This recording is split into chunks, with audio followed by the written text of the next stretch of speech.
المملكة وتوعدت الحجيج بإفساد موسم الحج، وتوعدت بإعمال عمليات تفجيرية. شوف الناس اللي ما بخافوا الله، الناس اللي ما بخافوا ربهم.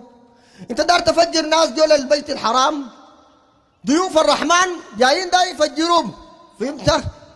وتوعدوا توعدات كثيرة جدا، لكن الحمد لله سبحانه وتعالى والفضل لله جل وعلا وفق المملكة العربية السعودية على تنظيم الحج بتنظيم عالي جدا، وخدموا حجيج بيت الله سبحانه وتعالى خدمة عالية. يا أخي زول عليك الله، راجل كبير بيشيلوه في ظهرهم، بيشيلوا شيل عشان يؤدي المناسك. شوف الرحمة في قلوبهم.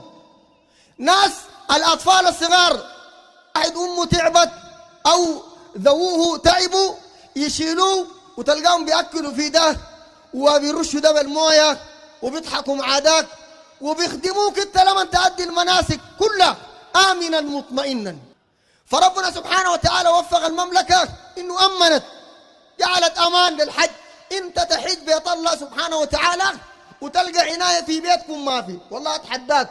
ده كله اتخيل إيران تتوعد وغيرها من المفسدين يتوعدوا قالوا ده نعمل عمليات تفجيرية وده نفجر في الحرم. والأفظع من كده قالوا داري يعملوا حج في كربلاء، تمشي تحج في كربلاء، تحج في أي محل، انت ما عندك حج ذاته، أمشي روحوا كربلاء، روحوا أي محل، الله لا عادكم. ما هو الدافع للسعودية لأنها تجيب المواقف دي كلها؟ دافع إيران بالنسبة لكم واضح، ناس فسقة وفجرة وأعداء للصحابة وأعداء لدين النبي عليه الصلاة والسلام. أما السعودية والجماعة اللي بيكرهوها السبب فيما وفقوا له من الخير.